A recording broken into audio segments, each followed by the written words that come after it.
नमस्कार दोस्तों, स्वागत है आपका मेरे YouTube channel the math vision with Saraswat. आज हम गेट एग्ज़ाम के लिए आपके सामने दो प्रॉब्लम्स सॉल्व करने वाले हैं। आप इस चैनल पर नए हैं या अभी तक इस चैनल को सब्सक्राइब नहीं किया है तो कृपया सब्सक्राइब कर लें और नोटिफिकेशन बेल को भी ऑन कर लें, जिससे मेरे आने वाले वीडियो के बारे में आपको सबसे पहले पता चल सके। तो चलिए दोस्तों, शुरू करते हैं आज की इन दोनों प्रॉब्लम्स का सॉल्यूशन।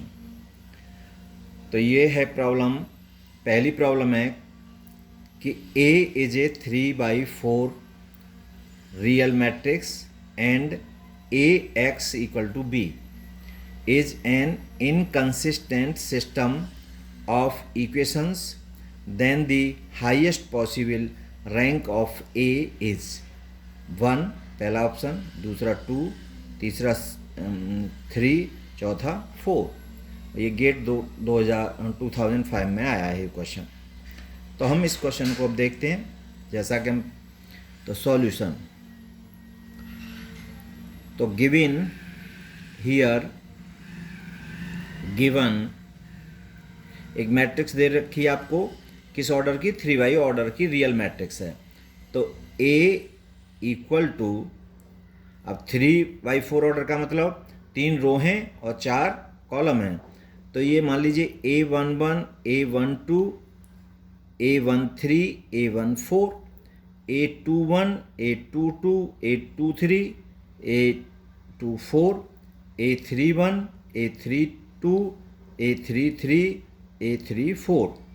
ये 3/4 ऑर्डर की मान लीजिए मैट्रिक्स आपको गिवन है, और ये A1, ये जितने भी एलिमेंट्स हैं वो सब रियल हैं। अब इस मैट्रिक्स में एक आपको इनकंसिस्टेंट सिस्टम ऑफ इक्वेशंस दे रखा है, मतलब AX इक्वल टू B। अब दिस इम्प्लाइज एज, मान लीजिए कि ये मैट्रिक्स A, अब x आपके 3 वेरिएबल होंगे इसमें, तो x y z मान लीजिए, equal to B, B1, B2, B3। ये सिस्टम आपको गिवन है, ठीक है, AX इक्वल टू B। अब ये जो AX equal to B system कैसा है? इनकंसिस्टेंट ये सिस्टम आपको इनकंसिस्टेंट गिवन है। अब हमें बतानी है कि highest possible rank of A। तो A की हाईएस्ट पॉसिबल रैंक कितनी होगी? तो A, अब हम जब रैंक निकालते हैं तो हम AX इक्वल टू B, तो इसमें एक ऑगमेंटेड मैट्रिक्स बनाते हैं, ऑगमेंटेड मैट्रिक्स। इसको मान लीजिए C, और ये क्या होता है? A और B। तो हमारी ये ऑगमेंटेड मैट्रिक्स होगी A11, A12, A13, A14, A21, A22, A23, A24, A31, A32, A33, A34, और ये B1, ये B2, ये B3। ये ऑगमेंटेड मैट्रिक्स है। अब ये जो system of equations AX equal to B जो इनकंसिस्टेंट है, इसकी ऑगमेंटेड मैट्रिक्स ये आई। अब हम देख रहे हैं कि ये इतना, इस मैट्रिक्स को हम कन्वर्ट करते हैं किसमें? इक्लोन फॉर्म में, बाई रो ट्रांसफॉर्मेशन। तो इनकंसिस्टेंट ये कब होती है? कि जब इसका इतना पार्ट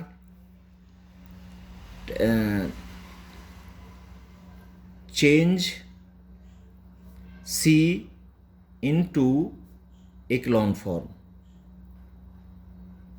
इक्लोन फॉर्म में हम इसको जब चेंज करते हैं तो इक्लोन फॉर्म का ये वाला पार्ट बताता है रैंक A को, और ये कंप्लीट बताता है रैंक C को। तो हमारा जो सिस्टम है, अब A की जो रैंक हो सकती है maximum rank of A equal to 3 हो सकती है और maximum rank of C equal to 3 हो सकती है। जब हमारी मैक्सिमम रैंक ऑफ ए 3 और मैक्सिमम रैंक ऑफ सी 3 आती है इक्लोन फॉर्म से, तो ये हमारा सिस्टम होता है कंसिस्टेंट एंड यूनिक। अब इनकंसिस्टेंट सिस्टम कब होता है? इनकंसिस्टेंट जब हमारी rank A is not equal to rank C हो, मतलब मैक्सिमम रैंक इनकंसिस्टेंट होता है rank A is not equal to rank C, और कंसिस्टेंट कब होता है? कंसिस्टेंट होता है rank A equal to rank C. अब rank A is not equal to rank C तब कब होगी कि हमारी जो मैक्सिमम रैंक ए की 3 हो सकती है।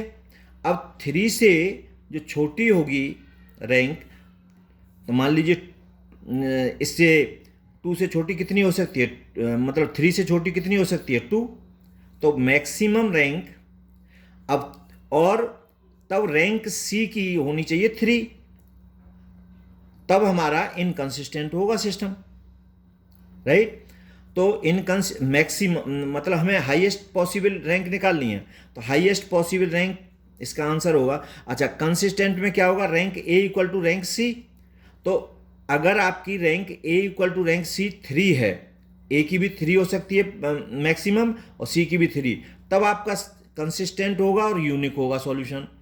और जब rank A equal to rank C दोनों बराबर हैं, कंसिस्टेंट है सॉल्यूशन, लेकिन वो नंबर ऑफ वेरिएबल से कम है, तब आपका इनफाइनाइट मैनी सॉल्यूशंस आएंगे। तो हमें बताना है कि इनकंसिस्टेंट सिस्टम है और इसमें rank A is not equal to rank C, तो मैक्सिमम कितनी, तो कम हमारी यहाँ पर मैक्सिमम रैंक ए की 3 हो सकती है और इससे कम हो सकती है पॉसिबल 2। तो rank A equal to 2 and rank C equal to 3 हो, तब हमारा सिस्टम इनकंसिस्टेंट होगा और ए की हाईएस्ट पॉसिबल रैंक होगी इस कंडीशन में। तो हमारा आंसर है rank of A for inconsistent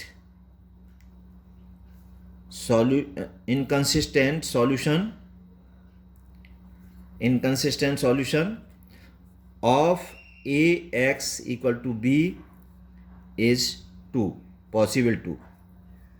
तो इसका आंसर हमारा आया 2, तो हमारा ये वाला आंसर सही है इसका। अब आते हैं हम दूसरी प्रॉब्लम पर। तो दूसरी प्रॉब्लम है आपकी, the eigen vectors of the matrix 1 0 2 2 are written in the form of 1a and 1b. What is the value of a plus b? पहला ऑप्शन दे रखा है 0, दूसरा 1/2, तीसरा 1 और चौथा 2। अब इसको हमें सॉल्व करना है, तो हम देखते हैं जैसे कि यहाँ पर दे रखा है लेट, ये मैट्रिक्स है a इक्वल टू 1 0 2 2 और इसके eigen vector suppose x1 equal to 1a और दूसरा x2 इक्वल टू 1b। मतलब ये 2x2 ऑर्डर की स्क्वायर मैट्रिक्स है, तो इसकी आइगन वैल्यूज 2 होंगी और 2 आइगन वैल्यूज होंगी, तो इसके 2 आइगन वेक्टर्स निकलेंगे। तो एक दे रखा है 1a, दूसरा दे रखा है 1b। अब हमें a प्लस b की वैल्यू क्या होगी ये निकालना है। तो हम यहाँ पर देख रहे हैं कि पहले आइगन वैल्यूज निकालेंगे। अब आइगन वैल्यूज के लिए इस क्वेश्चन में अगर हम देखते हैं तो ये ट्रायंगुलर मैट्रिक्स है, और ट्रायंगुलर मैट्रिक्स अगर आपकी है कोई स्क्वायर मैट्रिक्स, तो उसके आइगन वैल्यूज उसके डायगोनल एलिमेंट्स होते हैं।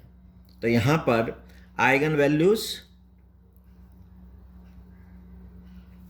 ऑफ ए इक्वल टू 1 और 2।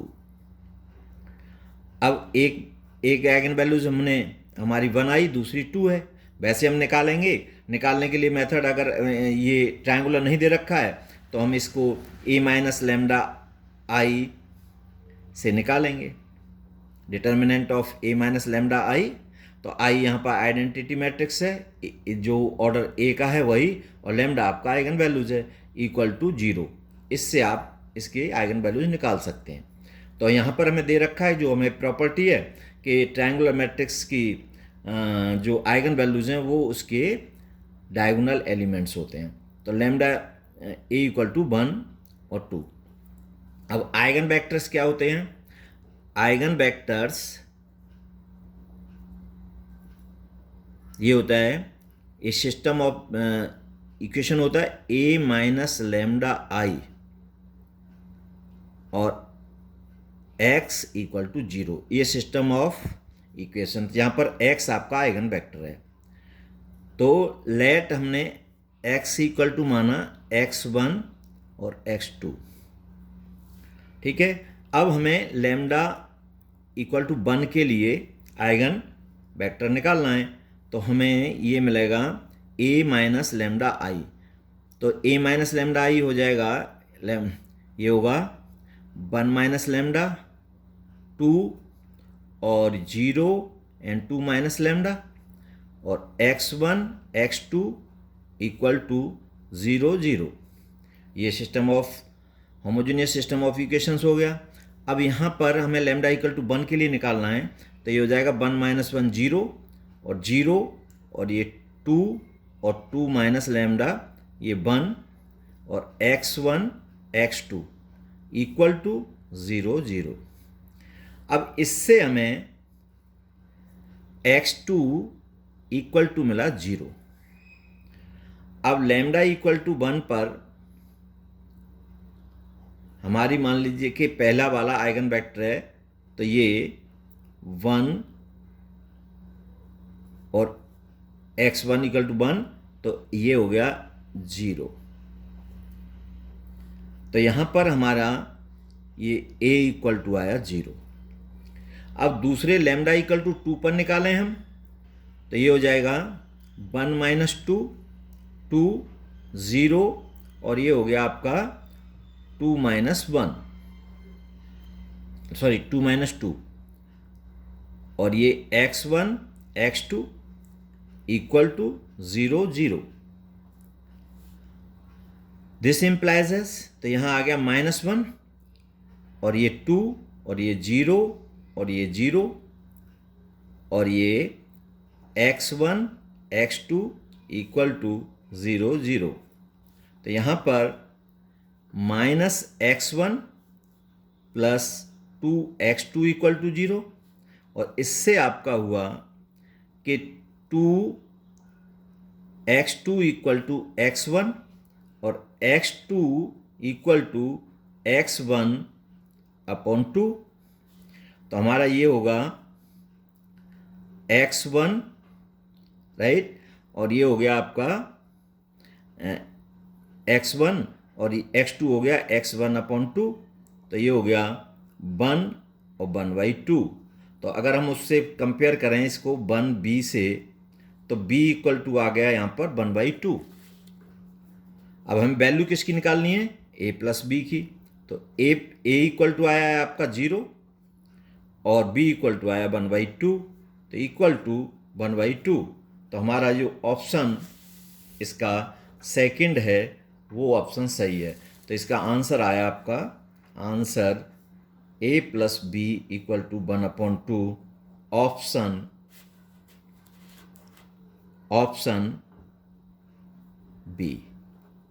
तो इस तरह से हम ये दोनों क्वेश्चंस को सॉल्व कर सकते हैं। और यहाँ पर अगर आपकी ये ट्रायंगुलर मैट्रिक्स नहीं दे रखी है तो आइगन वैल्यूज निकालिए, determinant of a minus lambda I, मतलब करेक्टरिस्टिक मैट्रिक्स का डिटर्मिनेंट निकालिए और उसको इक्वल टू 0 कर दिए तो करेक्टरिस्टिक इक्वेशन आ जाएगी। तो इक्वेशन को हम सॉल्व कर लेंगे तो 2 हमें आइगन वैल्यूज मिल जाएंगी।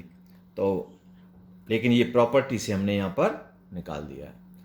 तो आज की ये दोनों प्रॉब्लम आपको अच्छी लगी होंगी और कृपया इसको शेयर करें और चैनल को सब्सक्राइब करें और ज़्यादा से ज़्यादा लोगों पर पहुँचे तो अपने दोस्तों के साथ शेयर भी करें। Thanks for watching.